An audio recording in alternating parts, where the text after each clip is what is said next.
Jesus का blood होता है वो वाइन होता है। अच्छा, तो मैंने बोला यार वाइन मतलब दारू। आप परमेश्वर को कुछ लाइव बोलेंगे, आप उसको कुछ पब्लिकली बोलेंगे और आपको क्या लगता है वो चुप करके बैठ जाएगा? परमेश्वर धीरे से काम करते हैं, उसकी लाठी बे आवाज है, लेकिन जब पड़ती है सबको सुनाई भी देती है और सुनाई देती भी नहीं। बैंड्रा में पैदा हुई हूँ एंड मैंने बैप्टिज्म लिया है। वाह। क्रिश्चियन स्कूल में थी मैं, तो मेरे फ्रेंड्स सब क्रिश्चियन थे।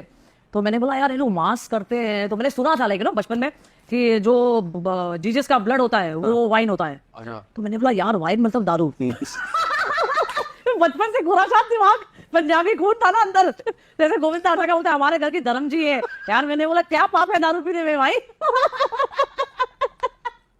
तो कह रहा यार बोलते हैं इसमें वाइन है, तो मैंने बोला चल यार इसी शौक से मैं भी बैप्टिज्म ले ली। भगवान मान करता। उसने कहा जो तेरे दिल में है वो कर, पर एक बात का ध्यान रख कि जो तू करेगा तेरा परमेश्वर उन सब विषयों में तेरा न्याय करेगा। हालेलुया। जो तू करना चाहता है कर।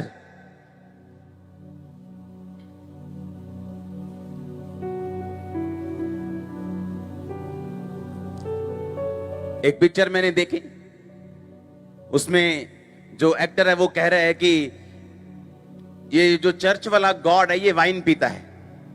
हाँ, और चर्च में वाइन लेके गया वो, उसको ये नहीं मालूम कि वो वाइन, वो दारू, वो शराब नहीं, वो एक दाखरस था, वो अंगूरों का रस है जो वो लोग ट्रेडिशनली पीते थे। अंगूरों को उबालकर उनका सीरा बनाकर बच्चे भी पीते थे, बड़े भी पीते थे। और उसके बाद उसकी जिंदगी चेक करो कैसे टूट के फूट के बिखर गई। चेक करो उसकी लाइफ को। आप मेरी बात समझ रहे कि नहीं?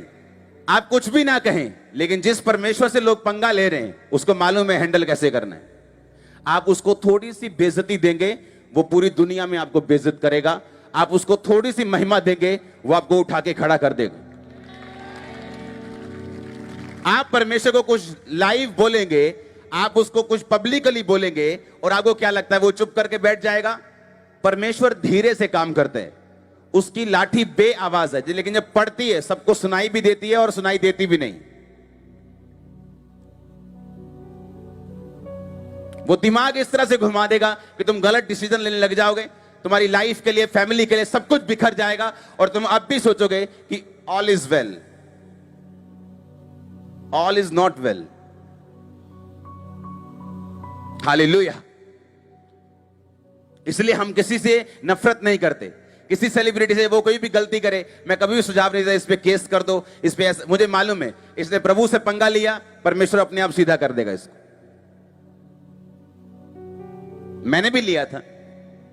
एक क्रिश्चियन घर नहीं आने चाहिए। हम हिंदू सिख लोग हैं, हमारे घर में एंटर नहीं करने चाहिए। गाली निकालूंगा मैं, क्योंकि मुझे ऐसा पता चला था कि ये लोग ऐसा ऐसा करते हैं कुछ जो मुझे पसंद नहीं आया, और मैं बहुत गुस्सा किया मैंने। और मैंने मंत्रों को ऑडियो चलती थी तब, ऑडियो में लगा के अपने कोठी पे लगा दिया था। 24 घंटे वो चलते थे। मैंने कहा इसको कोई हिलाएगा नहीं अब, और कोई जना चर्च नहीं जाएगा घर, सब जहां मैं बोलूंगा वहां जाएंगे। और ले गया वापिस, चर्च नहीं जाने दिया। लेकिन उसके बाद मुझे लेके आना पड़ा सबको चर्च में, जब मैं मेंटल हुआ तो।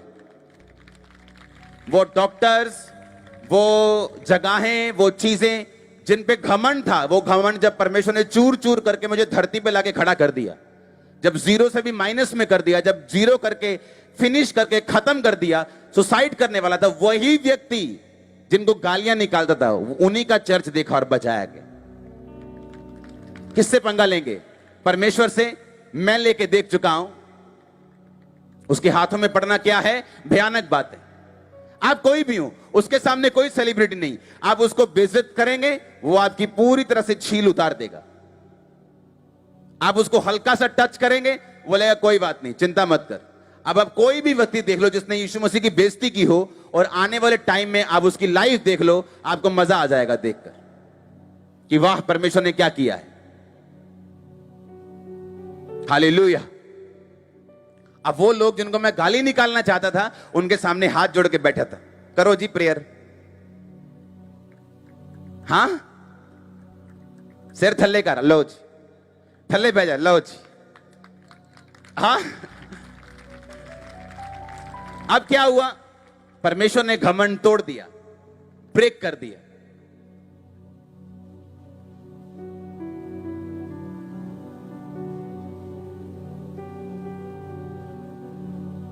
क्योंकि हमारा गॉड ये कहता है कि मदिरा उनको दो जो नाश होने वाले हैं।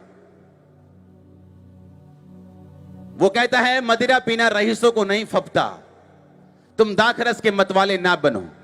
कुछ भी बोलने से पहले, अपनी पिक्चर में छापने से पहले अच्छे क्रिश्चियन लोगों से बात कर लो परमेश्वर कैसा है, ताकि तुम सदा के हकदार ना ठहरो। हालेलुया।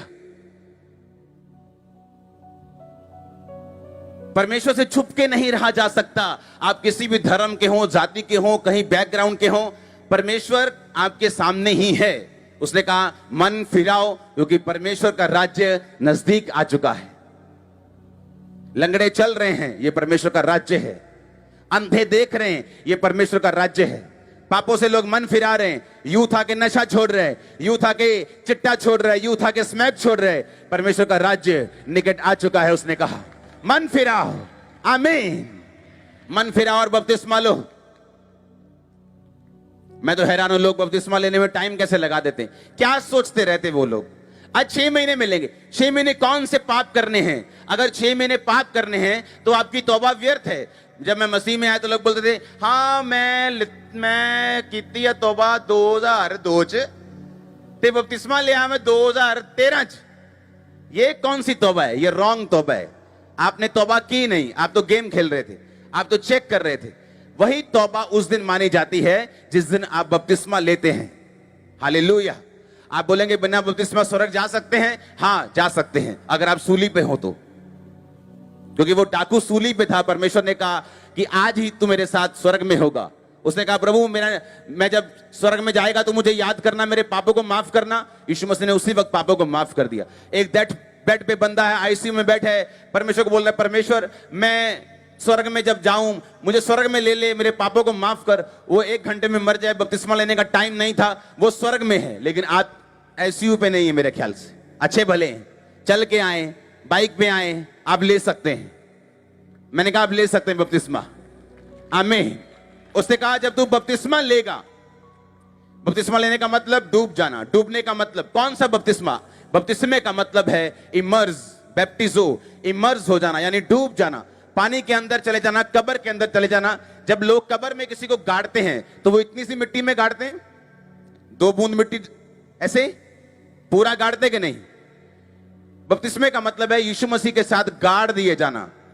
जब पानी में आप डुबकी लगाते हैं, आपका मतलब कि आप यीशु मसीह के साथ मर गए। जब बाहर आते तो यीशु मसीह के साथ जी उठे, जिस तरह यीशु मसीह मुर्दों में से जी उठा। तो बाइबल कहती है जब आप बपतिस्मा लेते हैं, जब आप तौबा करते हैं कि परमेश्वर तू मेरा उद्धार करता है, तू मेरा परमेश्वर है, मैं अपनी गलतियों को मानता हूं, मैं तेरे साथ संबंध रखता हूं, अब मैं बपतिस्मा लेता हूं। बाइबल कहती है आप तौबा में आ जाते हैं, आप रिपेंटेंस में चले जाते हैं। जब आप रिपेंटेंस में चले जाते हैं, ऑटोमेटिकली परमेश्वर की वो योजना जो आपकी लाइफ के लिए है वो पूरी होनी शुरू हो जाती। आमीन। पहले दिन से मैं कोई 7 घंटे प्रार्थना करने वाला व्यक्ति नहीं था। एक दिन में मेरी 20 मिनट प्रार्थना थी, 20 मिनट्स, लेकिन परमेश्वर का नॉलेज मेरे को हो रहा था। लेकिन धीरे धीरे धीरे जब मुझे मालूम होता गया कि बपतिस्मा भी कोई होता है, अच्छा नशे को भी छोड़ना है, अच्छा ये भी काम छोड़ना पड़ेगा, धीरे धीरे मैं छोड़ता गया, वो काम करता गया। 2 महीने के अंदर बपतिस्मा लिया। जब मुझे मालूम हुआ वो भी कि बपतिस्मा ऐसे होता है, मैंने कहा कब देना है? कहते अभी नहीं, महीने बाद देंगे। तब ऐसा होता था, महीने बाद बपतिस्मा मिलता था, जब 25-30 लोग इकट्ठे होते थे। अब तो हर संडे थर्सडे आपको बपतिस्मा आप ले सकते हैं, आपके पास प्रिविलेज है। तो बपतिस्मा लिया। बपतिस्मा लेने के बाद नशा वो छूट गया, आगे बढ़ते गए और परमेश्वर अपनी योजना को जाहिर करता गया। प्रार्थना बढ़ती गई, धीरे धीरे वचन समझ आता गया। इस तरह से डिवाइन डेस्टिनी की तरफ, आपकी ईश्वरीय बुलाहट की तरफ, उस मार्ग की ओर जहां परमेश्वर ने आपकी मंजिल को रखा हुआ, ग्लोरियस परिवार को रखा हुआ है, आपके ग्लोरियस फ्यूचर को रखा हुआ है, आप चल पड़ेंगे जब जिस दिन आप बपतिस्मा लेंगे। आप ये बात समझ लो, बपतिस्मा लेने के बाद जब आप उठते हैं, आप उस दुनिया में नहीं होते जिस दुनिया से आपने बपतिस्मा लिया था। आप अमेरिका की सहूलतें चाहते तो वहां का ग्रीन कार्ड चाहिए, इंडिया के चाहते तो इंडिया का आधार कार्ड चाहिए। ऐसा नहीं कि किसी दूसरे देश में रह के आप दूसरे देश की सहूलतों को ले सकते हैं। उसी तरह से परमेश्वर ने कहा, मेरा राज्य में तू प्रवेश जब करेगा, सब वस्तुएं तुझे पीछे पड़ के मिलेंगी। और बाइबल कहती है, जिस दिन हम बपतिस्मा लेते हैं, हम जी उठ जाते हैं, पुराना बंदा मर जाता है, हम नए राज्य में प्रवेश करते हैं। और जब हम उठते हैं, हम एक नई दुनिया में उठते हैं। और फिर परमेश्वर हमारे चलने को, हमारे मार्ग को, जिस दिशा में हमको जाना है, उसको अनॉइंट करता है और हमें भेजता है, हमारे साथ रहता है, बुद्धि देता है, बात करता है। लाइफ सेम नहीं रहती चर्च। हालेलुया। लेकिन जब तक वो नहीं होगा, हम इसी दुनिया में होंगे, दूसरों को आशीष लेता हुआ देखेंगे। इस दुनिया में रह के हील भी हो सकते हैं बिना बपतिस्मा लिए, लोग होते हैं, क्योंकि ये परमेश्वर की नेचर है, ये उसकी नेचर है, ये उसका स्वभाव है। लेकिन परमेश्वर ने कहा, अगर तू अनंत जीवन लेना चाहता है, अगर तू ऐसा जीवन लेना चाहता है जहां रोज तेरी हीलिंग हिस्सा हो, जहां एक बार नहीं, रोज रोज मिरेकल्स हो, रोज मैं तेरे जीवन में रहूं, रोज मेरी उपस्थिति हो, रोज मैं तुझसे बात करूं, रोज तुझे छुड़ाऊं, रोज तेरे साथ चलूं, तुझे मेरे राज्य में प्रवेश करना होगा। तुझे आत्मा में नया जन्म लेना होगा, तुझे बपतिस्मा लेना होगा, रिपेंटेंस करनी होगी, तौबा करनी होगी, मन को फिराना होगा, अपनी सोच को बदलना होगा। भैन जी ले लिया बपतिस्मा? तुम ना, मैं नहीं ले लिया। जो मैंने आवाज आऊगी ना उत्तों, कहां उत्तों, कित्थों? जो मैं आपको बोल रहा हूं ये उत्तों ही है, जो बाइबल बोल रही है वो उत्तों ही है। अब वो क्या लेते हैं, परमेश्वर आपको अलग से आवाज देगा आके। जो चीज बाइबल में लिखी हुई है उसकी आवाज कभी परमेश्वर नहीं देता। उसको भी रेस्ट करना है ना, मतलब हर बात वो बोल बोल के बताएगा तो गलती लग जाएगी। उसने लिख दिया, जब उसने लिख दिया तो वो बोलेगा नहीं, उसका लिखा हुआ है। इसलिए उसने कहा, मैं अपने नाम से भी ज्यादा महत्व अपने लिखे हुए को देता हूं। लिखा हुआ कभी बदलेगा नहीं, उसका एक बिंदु भी बिना पूरे हुए नहीं रहेगा जो लिखा जा चुका है। हालेलुया। नासा भी मानती जो बाइबल में लिखा है वो ट्रू है। आमीन।